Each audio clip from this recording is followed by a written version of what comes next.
Part 1. Jack is on his way to Margaret's house party. He is phoning her for directions.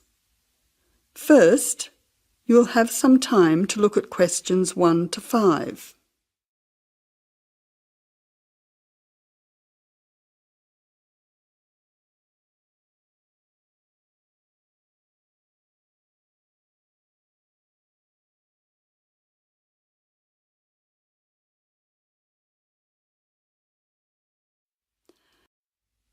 Now listen carefully and answer questions 1 to 5. Jack has got lost on his way to Margaret's party. He is phoning her for directions.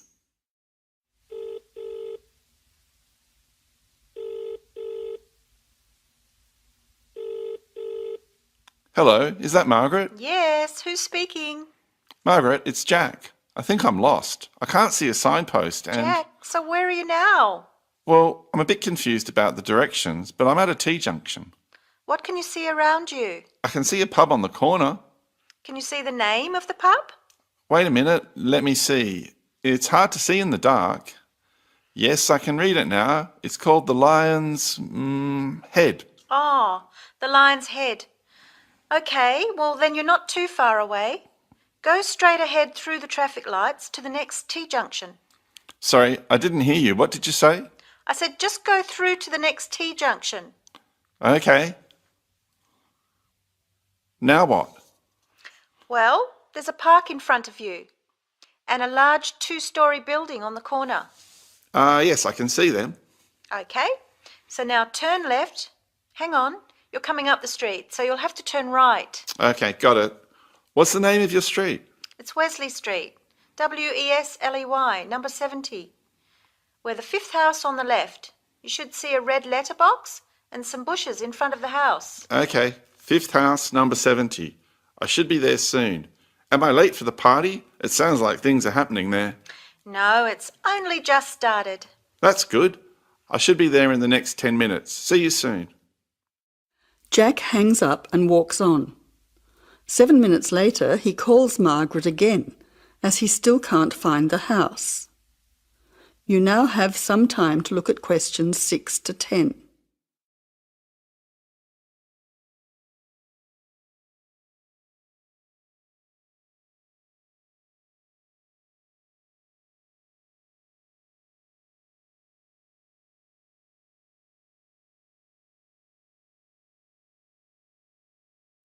As you listen, answer questions 6 to 10.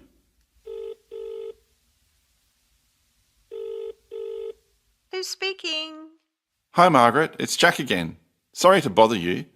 Listen, would you mind doing me a favour? Of course, what? Could you tell Mike I have got his camera? I've tried to send him a text message, but it's not going through. Oh, he's not here yet. Oh dear, he said he'd be there early. He might be lost too. Okay, I'll call him. What's his number? 0482 563379. Oh, so that's 0485. No, 0482 563379. Okay, I'll call him right away. But where are you now? Well, I'm in your street, but I still can't find your house. I can't see the numbers very clearly, or a red letterbox. It's pretty dark. I thought you said it was easy to find. Oh, okay, wait there. I'll come outside and get you. All right then, and don't worry about calling Mike. I'll try to call him now. Hang on, there's someone coming down the street. It looks like Mike. Oh, and I can see the letterbox now. It was hidden behind a bush. See you soon.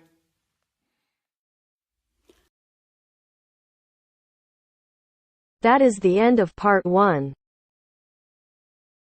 You now have half a minute to check your answers.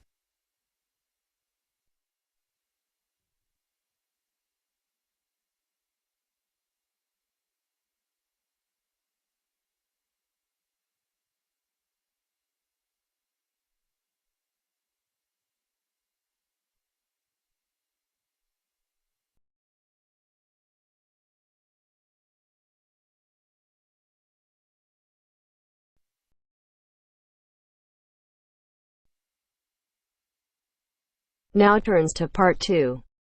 Part 2. You're going to listen to a talk about the food we eat. First, you have some time to look at questions 11 to 15.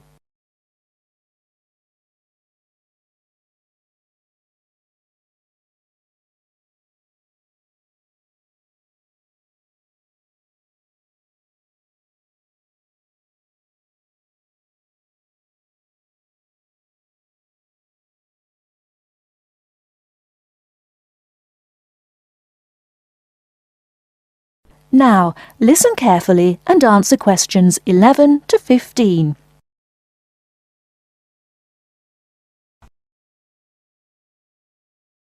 Welcome to The Food We Eat, sponsored by Safeway. Increasingly, we know more about the effects of our eating habits and lifestyles on our health. While new information can change old ideas, the news stories can often be confusing. At Safeway, we try to help customers not only in the range and types of food offered, but also by providing up-to-date, reliable information in areas we know are of interest and which relate to the diet we eat. Today, we are going to talk about sugar. Recently, doctors have been advising us to eat less sugar. The health recommendation to use less sugar is for two reasons.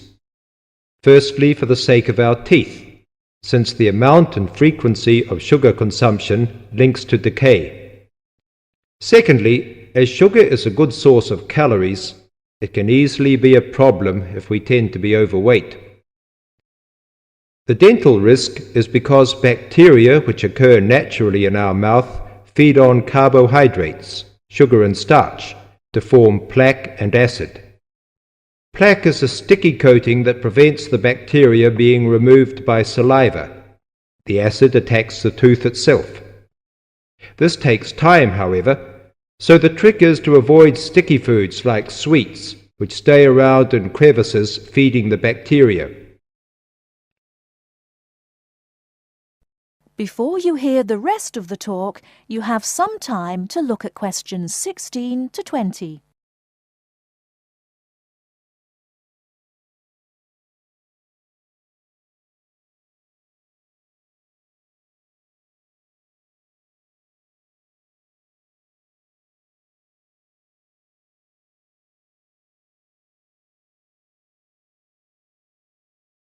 Now listen and answer questions 16 to 20.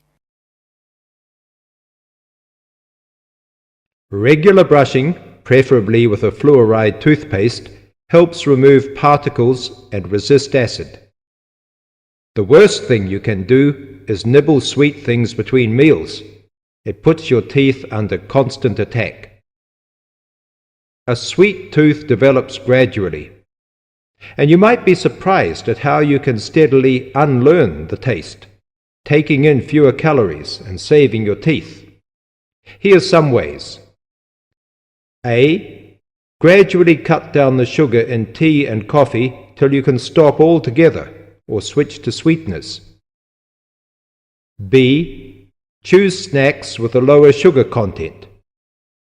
Fresh fruit, raw vegetables, crackers, milk or low-fat natural yogurt. Remember, some fruits like raisins have lots of sugar. C. Look for reduced sugar alternatives. There are more and more around, from diet drinks to yogurts, even jams and sauces. D. Try gradually to cut back on the sugar you use in cooking, especially in baking. That is the end of part 2. You now have half a minute to check your answers.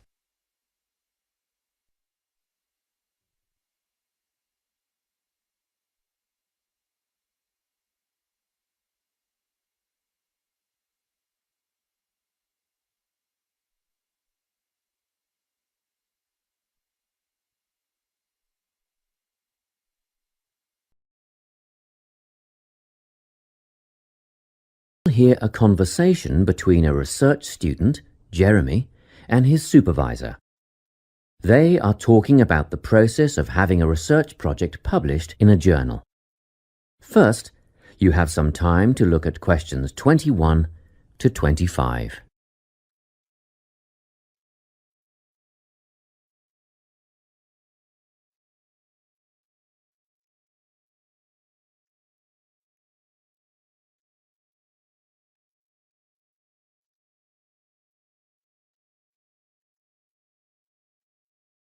Listen carefully and answer questions 21 to 25.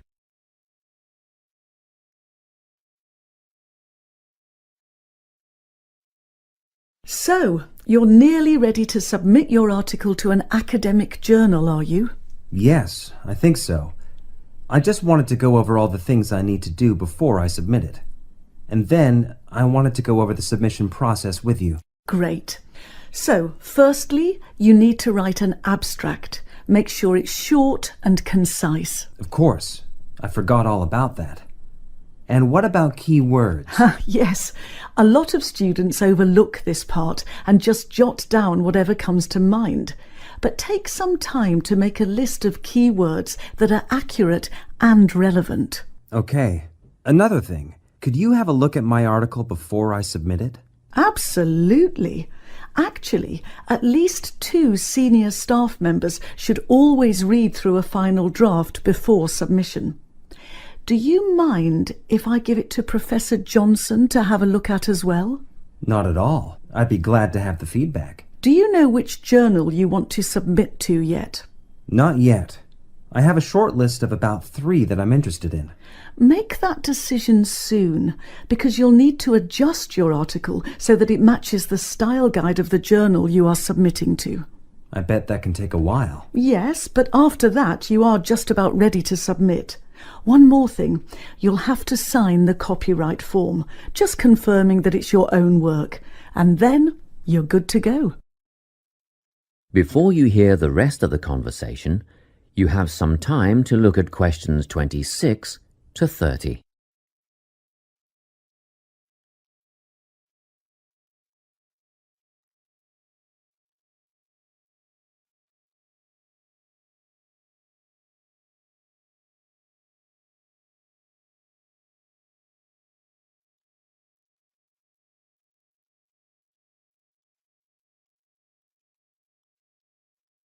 Now listen and answer questions 26 to 30. Now, the submission process. How does it work exactly? Well, the first thing is to just send it off. You've got to send in the manuscript before anything else can happen. Sure. And then should I call to check if they have received it? No need for that, no. All you have to do is just log on to your email regularly, because you will get a submission confirmation once they have processed the manuscript. And that will have comments on what they thought of it? No, no comments yet. That email is just to let you know they have received it. The next stage is what is known as peer review. This is when experts in the field review your manuscript and decide whether to accept it. They'll never accept me. I'm only a master's student. Don't worry about that, Jeremy. It's all done through a double-blind method. That means that whoever reads your manuscript has no idea whether you are a grad student or a Nobel Prize laureate. They'll only be judging your work, not you. Well, that's good to hear. And then what, once they've made their decision? Well, there are 4 possible outcomes. You might get an acceptance, but a first-off acceptance is very, very rare. Don't pin your hopes on it. You could also get a rejection, but these don't happen very often either. I don't think this will be a problem. What do you think I'll get?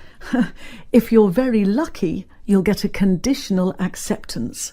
This means that they've accepted the article and it will be published, but you need to tweak a few things first. A sentence here, a heading there, nothing major. That sounds good. But to be honest, you will probably end up with a revise and resubmit. This means they are definitely interested, but you will need to rework the paper before it's accepted. The necessary changes will be outlined by the reviewers. Okay. So I just fix the things that need changing and present it again? Yes, but include a cover letter that discusses the changes you have made. The same goes for a conditional acceptance, actually. It helps the reviewers see that you've taken their criticism seriously. That is the end of part 3. You now have half a minute to check your answers.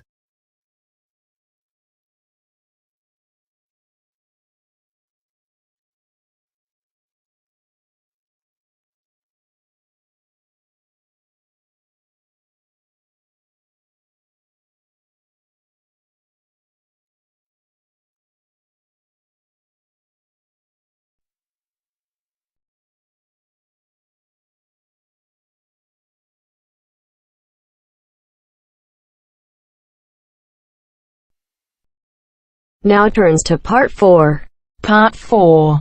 You'll hear an introduction about the tutorial courses of the physics school. First, you have some time to look at questions 31 to 40.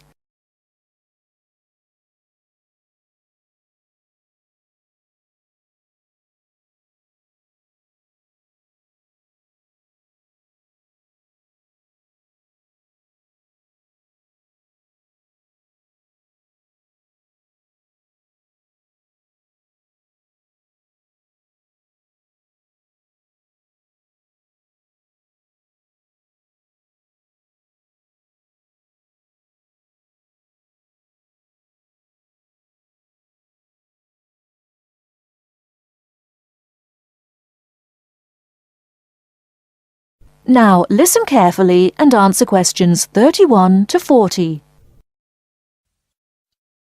Welcome to Orientation Week. This is the physics school session, and we'll welcome Professor Smith, the head of the school, to introduce you to the tutorial system. Welcome, Professor Smith.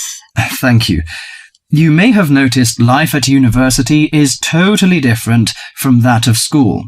For you, tutorials are an important part of the teaching program. Tutors are the primary contact between undergraduate students and the school. A tutor is the student's personal tutor as well as their academic tutor. Tutorials for physics undergraduates consist of 6 students who meet each week with their tutor for at least 50 minutes. For radiographer students, tutorials will normally consist of a group of about 10 students who will meet fortnightly with their tutor for a period of at least 50 minutes. In the first semester, the tutorials are during weeks 1 to 11. For semester 2, they are during weeks 14 to 24.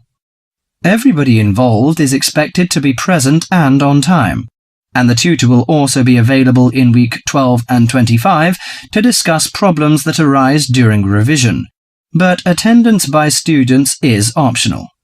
Now I'm going to introduce to you the stages and activities of the tutorials. The induction period is from week 1 to 3. I know that a significant minority of you experience culture shock during your first few months at university, and the important function of this stage is to identify students who are having difficulty integrating into the academic program. In particular, tutors should check your attendance of lectures, tutorials, laboratory sessions, and this sort of things. Tutors also help you tackle work in a systematic and effective manner. Stage 2 begins from the 4th week. Some tutorials of this period are to be devoted to discussion or going over the students' lecture notes, but approximately 50% of tutorial time is to be devoted to coursework. You should finish the weekly homework assignments of 2 hours duration with at least 50% involving written work. At least 8 homework assignments during the year should involve answering problems set on coursework. The written work collected by the tutor should be marked within a week of handing in, and generally the assignments should be graded. The 3rd stage starts from week 8 till the 10th. During this period, math and 4 core physics programs are included. The majority of tutorial time should be devoted to work which support the lecture programs and laboratory work. At least 60% of homework assignments should involve written work. The assignment may involve writing an account of or notes on a specified range of topics. The written work should also be marked and graded. Short oral presentations by students should be included. They are possibly on general physics topics or essays. The last week's personal development planning is a structured and supported process. The primary objective for PDP is to help you to become more independent and confident, self-directed learners and encourage a positive attitude to learning throughout life. It is undertaken by yourselves to reflect upon their own learning, performance and achievement and to plan for their personal, educational and career development. Finally, if without evidence of good reason you miss more than 2 sessions during a semester, or if the tutor is not satisfied with your progress, the matter must be immediately referred to the program director, who will normally issue formal warning, verbal and written. This will inform you that your place at university is under threat of withdrawal if no improvement is made. That is the end of part 4.